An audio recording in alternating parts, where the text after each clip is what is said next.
Hello everyone, this is your old buddy William Cultist. I am making a video this time in lieu of the fact that Jimmy is in a state of recuperation from some extensive dental surgery. He is doing well. I mean, he is on the road to recovery alright, but he is not feeling up to making videos this week, so I'm going to attempt to cover for him. As always, obey the sign and give the gift of your soul unto the cult by subscribing. Now, today we're going to cover a topic that I covered in the past already. It was quite some time ago though, so I figure a refresher video may be in order. Additionally, I had heard from Jimmy that somebody had asked him for a tutorial about how he makes the clouds in his Godzilla scenes, and he pretty much follows the same principle we're going to use here. So this could kind of be an answer to that, although not officially. I believe there's an intent to make a video specifically on that person's request, but we are going to cover how in Dreams you can make yourself some fairly simple 3D shadow casting and also moving clouds to populate your sky. We won't be using any emitters, and I think the only piece of logic we're going to have to use today, really, to do this is going to be a rotator gadget, which to the uninitiated they can present some tricks, some hiccups, but they are relatively simple, all things considered. I'm going to try and stay on topic as best I can, stay pointed, and keep this going straight down the road to our objective. So I have a very primitive scene here with a character for reference. And we could say that this, if you imagine, might be the extent of your scene. Of course, your scene might vary, but the principles we're going to use can be applied. It really doesn't matter the size, because that's all scalable in Dreams, and you can pretty much apply this no matter. But what we're going to do, first off, is we're going to create a base object that is going to act as a positioner for the center point of our rotator gadget. This object, I'm going to go with a cylinder. I think it could probably be almost any object, although there have been some reports of problems experienced by some with different objects, including the cylinder. If you have problems with this phase of this tutorial, my suggestion would be here to go with the sphere, as it seems in my experience to be the best sort of fail-safe object. Now at the moment I'm just going to leave it here. One thing I will make sure to get in the beginning is I'll open the sculpture settings and I'm going to go into physics. We don't want this collidable. I'm going to turn these down as well. And for the moment, I'm going to leave visibility on and some of the shadow settings, though later we will be changing those. So the next thing we're going to want is we're going to have our clouds. And this is not a video that is focused on modeling or artistic techniques. I'm going to go for some simple clouds in this. And I'm going to actually put them snap to surface on the surface of this thing. This is not necessary entirely, but my recommendation is that I'm just going to kind of smear them here. And you'll notice I'm doing this at a high level of detail, so of course the thermometer is going to jump quite a bit, as you'll see in the lower left-hand corner. It's going to go all over the place, going to go wild. showing you all kinds of numbers. Do not pay extreme attention to those numbers because they are immaterial.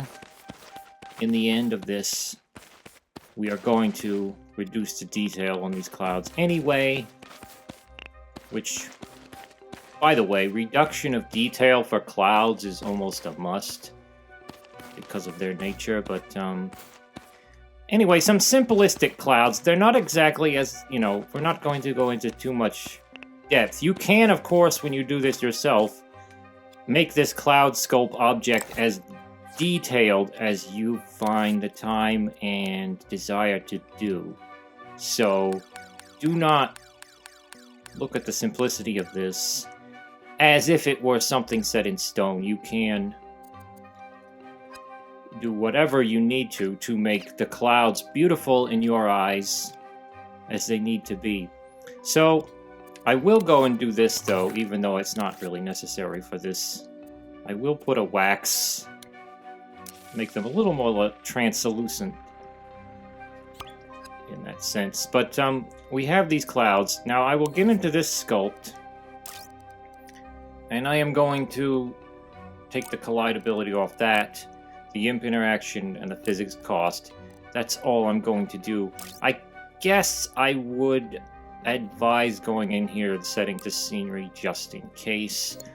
Even though in the case of these clouds, the clouds are just probably not going to ever really be interacted with by anything in your game if you're making a game. But we have this. I would set precise move on for this part, although, again, you can do this however suits you. Now, I would stay within the bounds of this cylinder at this point.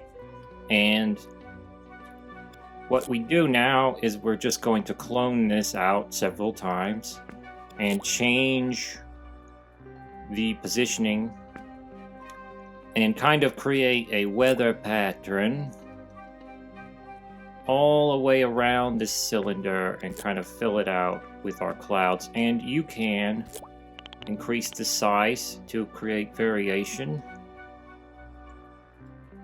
to as much as it pleases you to do that. And yes, we will do that. We will continue to do that. This can be somewhat of a tedious process, and I'm going to cut here to completion in interest of brevity.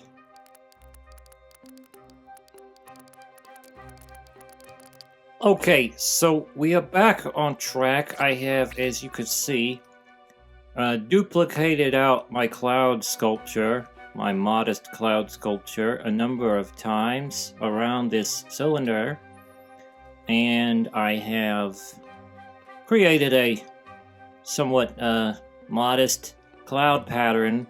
You will notice I left this area in the center fairly empty of clouds, and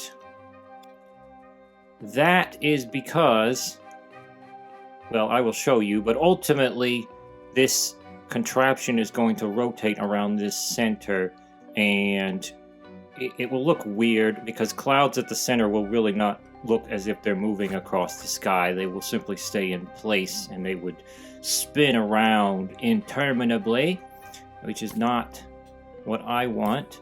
Though, as I've said before already, this is not any of this really set in stone, and I would encourage you to experiment with the technique. And of course, you're going to have your own special needs for whatever project you are working on to suit your own fancies and desires. What I'm doing now is I'm going to group all of my little cloud sculptures together into a single group so that they will move as one, hopefully. There we go. I think I got them all. An alternative method for approaching that problem there would have been to hide all my other objects in the scene and then simply double click I would have selected all of them, but I chose to select them piece by piece this time.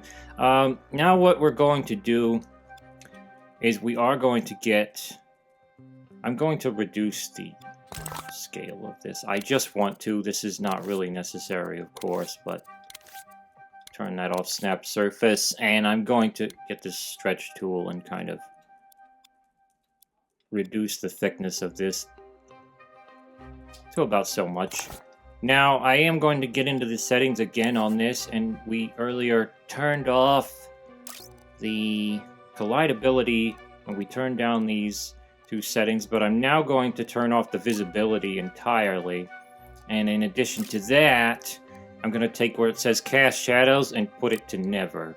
We don't want this cylinder to be visible, as it is just a placeholder, and we certainly don't want it casting shadows on our scene. So it's going to disappear, which would make it hard to work with in the workspace, and for that purpose, we'll turn preview and visibility off briefly. Now what we're going to do next is we're going to select our cloud group, and we're going to group it with our massive placeholder cylinder. Now, hopefully this will all go as planned. Dreams, of course, can be very funny. This is about the time at which I am going to go ahead and grab... I'm going to increase the size on this too to allow it to stay more in place as I do increase the scale, but I am going to grab it now and increase the scale to match our scene boundaries roughly. You could do it more or less. It really depends. Eyeball it.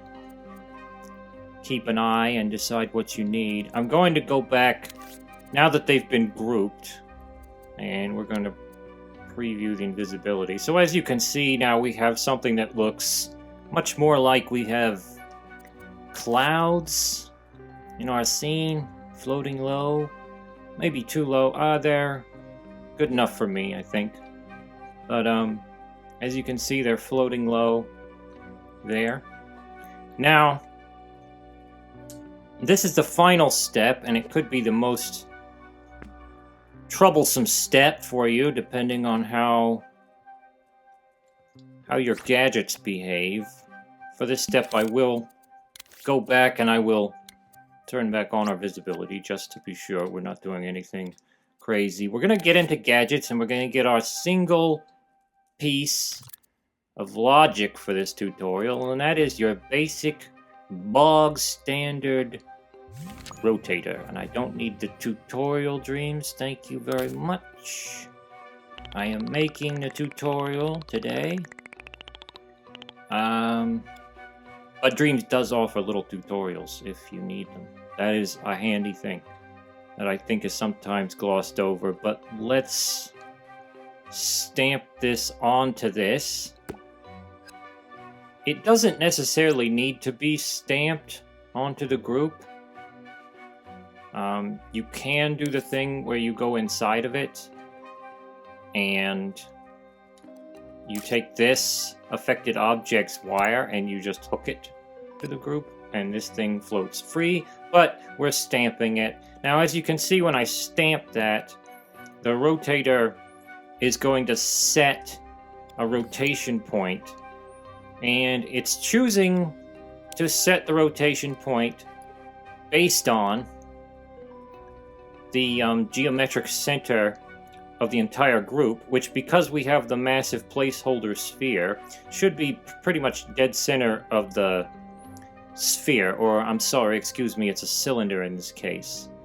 But yeah, it should be dead center of that. It may not be entirely dead center in this case, but it's good enough for me, and it's good enough for the purpose of these clouds. I actually made a video dedicated in our backlog of videos to rotators and this whole issue of centering them, if you're interested in that. I will link that in the description. I'll try to have Marty do that. But anyway, we don't want this rotator. At the moment, it is spinning vertically, which would cause our sphere to spin in this manner, which we do not want. So we need to arrange it so that it's upright. And in order to make it do that, we're just going to turn the grid snap on. This is my recommendation. Grab this X and just pull it up. And then there you have it. It's up, straight up and down, and it's spinning horizontally. So that is what we want. And we have the speed here. I'm going to go turn this grid snap off, but also turn back on the preview of invisibility. Now if I press play, we can see it is working as expected, and it is spinning the clouds at an alarming rate. That would be good for a hurricane. For my purposes today, though, we're not going to try that, and just to show you that you don't have to have a hurricane, we can turn this down from 180 degrees per second to something a little more gentle and mellow, as you would get on a fine summer day in Yorkshire, perhaps? If any of you are from Yorkshire, you tell me how fast the clouds travel overhead. Get back to me. That might be a little too slow. I want to see some kind of movement. So I'm going to increase it 6. We'll leave it at that anyway. Yes, as you can see now, this contraption is turning at a much slower rate. You can play with it a bit, perhaps 4. But once you've arrived at something you like, you can see if we go down to a lower view, you have clouds and they're moving. We can slow them down even more if we think that's too fast. They're moving. Now, that is basically the entire summary of the principle and how it works. All that remains would be differences in how you approached it artistically, in that how you modeled your clouds or what have you, and how you distributed them across this. But that's the principle, and you can basically apply it to any scene. Pretty much any scene you would make in Dreams, honestly. Now, I'm going to close this for a second and pause this. You may be wondering about the circle in the center of the sky that is quite open. And you may be asking, Billy, what about that? Because clouds usually go overhead, in real life. There's not always a big circle overhead of open, empty space, so I'm going to demonstrate a few, in closing, techniques of how you can deal with this in a scene. One way to do this, and this is the way that I typically will do this, if I want clouds passing overhead, I will simply take my cloud ring, as it were, and I will move it. I would put precise move on if you have already arrived at a wonderful height for your clouds. But what I will do is I'll just move it slightly off center, like that, so that it will pass over the center of the scene. And there will be a big space, but it will be in the distance, and it will not be as noticeable to the eye. So when you press play, Prime Fox acting as a very good reference character, when you press play, you can see the clouds appear to be moving overhead, and of course these in the distance. If you control the height and use visual trickery, often you can make those in the distance very hard to notice. And of course, we have a very flat scene, which oftentimes if you're making a natural environment that's outdoors, it's not going to be perfectly flat like this, so there can be elements on the horizon that also help to conceal this. But additionally, as a further tip for this, I would go and I would duplicate or clone this and go ahead and move that over and have one at the center and one off center, as I just demonstrated, and that can serve to confuse the eye even more and give you a more varied look to it. Now, another thing that you can note is this can be used to just make sort of horizon clouds that are only visible moving on the horizon very low. And the way I would approach that is simply I would take this center wheel and I would simply go in and, well, wrong thing, I didn't want to delete them all, but I would go in to the group of the cloud sculpts and I would delete the majority of the ones located close to the center. That way you can avoid you don't want them going overhead. And I would put all of your clouds, the majority of your clouds, around the horizon line area, around the edge of the ring. And then when you had accomplished that to a satisfactory level, I would just lower that down significantly. So there you have your horizon line clouds, and that's creating a nice clouds moving on the horizon effect in the distance, but also you have your overhead clouds sweeping by and going off over there. And it's sort of, you see, as you can see, our overhead clouds in the distance are kind of blending with the horizon clouds. It's not super noticeable. It's a good visual effect, and this is not even, as I said at the start, an intense attention to artistic detail. This is just demonstration. If you put a lot of work into this, it can be very visually appealing. And at very low cost, we haven't really used much of anything for this.